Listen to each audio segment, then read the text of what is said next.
भाजपा विधायक एवं प्रवक्ता राजेश चौधरी द्वारा एक डिबेट के दौरान बसपा सुप्रीमो मायावती पर की गई टिप्पणी से यूपी की सियासत गर्मा गई है। इसे हाल ही में विधानसभा की 10 सीटों पर होने वाले उपचुनाव से जोड़कर देखा जा रहा है। पहले आप वो सुनिए जो भाजपा के राजेश चौधरी ने मायावती के बारे में कहा। 4 बार मायावती जी उत्तर प्रदेश की मुख्यमंत्री रही, इसमें कोई संदेह नहीं। और पहली बार हमने ही बनाया था, वो गलती हमने ही की थी। कालीचरण जी समाजवादी मतलब एक दलित महिला को सीएम बनाना गलती थी, अच्छी तरह से जानते हैं। अरे कैसी बात कर रहे हैं? गंगा जल से इसीलिए धुलवाया था ना मुख्यमंत्री आवास। बीच में कभी राष्ट्रपति के लिए भी यही कहेंगे। उत्तर प्रदेश के अंदर सबसे अधिक भ्रष्ट कोई मुख्यमंत्री हुआ है तो उनका नाम है मायावती। इस मामले में सपा प्रमुख अखिलेश यादव खुलकर मायावती के पक्ष में आ गए हैं। उन्होंने राजेश चौधरी की टिप्पणी को महिला विरोधी बताया। अखिलेश ने एक्स पर वीडियो पोस्ट करते हुए लिखा कि उत्तर प्रदेश के एक भाजपा विधायक के पूर्व महिला मुख्यमंत्री के प्रति कहे गए आपत्तिजनक शब्द दर्शाते हैं कि भाजपाइयों के मन में महिलाओं और ख़ास तौर से वंचित शोषित समाज से आने वाले लोगों के प्रति कितनी कटुता भरी है। भाजपाई कह रहे हैं कि उन्हें मुख्यमंत्री बनाकर हमने गलती की थी। ये भी लोकतांत्रिक देश में जनमत का अपमान है। बिना किसी आधार के ये आरोप लगाना कि वह सबसे भ्रष्ट मुख्यमंत्री थी बेहद आपत्तिजनक है। राजनीतिक मतभेद अपनी जगह होते हैं, लेकिन एक महिला के रूप में उनका मान सम्मान खंडित करने का किसी को भी अधिकार नहीं है। अखिलेश यादव ने कहा कि भाजपा विधायक पर इस वक्तव्य के लिए मानहानि का मुकदमा होना चाहिए। अखिलेश यादव का इस तरह मायावती के पक्ष में खुलकर बोलना क्या इन उम्मीदों की तरफ इशारा नहीं करता कि 10 सीटों पर होने वाले उपचुनाव में बसपा का रुख इंडिया गठबंधन के प्रति नर्म हो जाए। यहाँ इस बात का उल्लेख ज़रूरी है कि बसपा शुरू से ही उपचुनाव नहीं लड़ती थी, लेकिन इस बार मायावती ने उपचुनाव लड़ने की घोषणा कर दी है। यही नहीं, बसपा ने कुछ सीटों पर अपने उम्मीदवारों के नामों का भी ऐलान कर दिया है। जाहिर है कि अखिलेश के इस बयान से सपा के प्रति मायावती की हमदर्दी में इजाफा ज़रूर होगा। ये हमदर्दी मायावती को गठबंधन तक भी ले जा सकती है। बसपा 2019 के लोकसभा चुनाव में सपा के साथ गठबंधन में रह चुकी है। आज़ाद समाज पार्टी के मुखिया चंद्रशेखर आज़ाद और मायावती के बीच 36 का आंकड़ा है, लेकिन चंद्रशेखर भी इस मामले में मायावती के पक्ष में कूद गए हैं। उन्होंने राजेश चौधरी से 2 कदम आगे निकलते हुए राजेश चौधरी को क्या कहा, खुद उनकी ज़बानी सुनिए।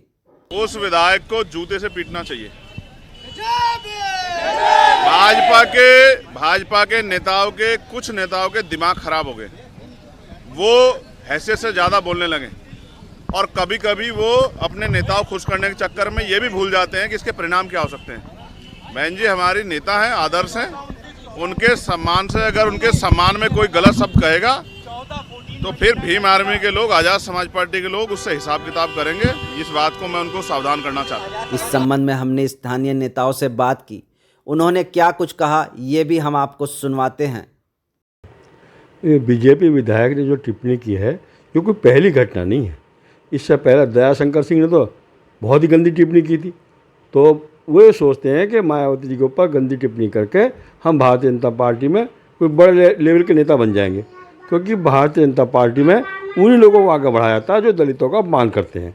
इसलिए उन्होंने बहन मायावती जी की बेइज्जती करने के लिए और ये दिखाने के लिए बीजेपी नेताओं को कि हमने मायावती की बेइज्जती कर दी, हमें भी कुछ बनाओ। दयाशंकर सिंह की पत्नी को दयाशंकर सिंह ने बदतमीजी करी, उनकी पत्नी स्वाति को तुरंत मिनिस्टर बना देगा कैबिनेट का, और आज भी दयाशंकर सिंह मिनिस्टर हैं। तो ऐसा नहीं है, वो जानबूझ के करते हैं इस काम को, बेइज्जती करते हैं दलित शोषित समाज की। उनकी टिप्पणी बिल्कुल उचित है और ये वो ही नहीं, पूरे प्रदेश की जनता और पूरे देश की जनता जानती है कि सुश्री मायावती जी और उनकी पार्टी जब सत्ता में होती हैं तो भ्रष्टाचार के सारे रिकॉर्ड टूट जाते हैं। और ये भी विदित है कि वह विधायक के हो या सांसद के हों, जो भी टिकट हैं वो पैसे लेकर देती हैं। ये पूरी तरीके से साफ है, पूरी जनता को, एक एक बच्चे को पता है इस बात। तो जो भी राजनीतिक क्षेत्र के अंदर इसके अंदर है वो इस बात को जानता।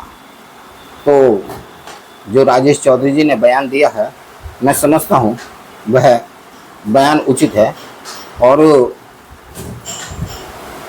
उनके इस बयान पर मैं पूरी तरीके से सहमत हूँ। मैं अपने माननीय राष्ट्रीय अध्यक्ष श्री अखिलेश यादव जी को बधाई देता हूँ कि वो देश के हर एक पॉइंट पे निगाह रखे हुए हैं और ख़ासकर दलित और पिछड़े और सर्व समाज के लिए जहाँ भी कहीं कोई गलत आवाज़ उठती है माननीय राष्ट्रीय अध्यक्ष जी उस पर आपत्ति करते हैं। और जहाँ तक सवाल भारतीय जनता पार्टी का है, मैं भारतीय जनता पार्टी को सलाह देता हूँ कि जो भ्रष्टाचारी की बात कर रहे हैं वो अपने गिरेबान में झांक कर देखें कि आज पूरे देश की संपत्तियों को वो बेचने की तैयारी कर रहे हैं और उसकी तैयारी वक्फ बोर्ड से उन्होंने शुरू की थी। लेकिन मैं इंडिया गठबंधन के सभी नेताओं का धन्यवाद देता हूं कि उनके विरोध की वजह से वो अपनी साजिश में कामयाब नहीं हो पाए। भारतीय जनता पार्टी का ये एक नियम बन चुका है कि वो दलितों को और पिछड़ों को खासकर अपमानित करने की बात करते हैं। इससे देश चलने वाला नहीं है। देश सबको साथ लेकर ही चलेगा, तभी देश का विकास होगा।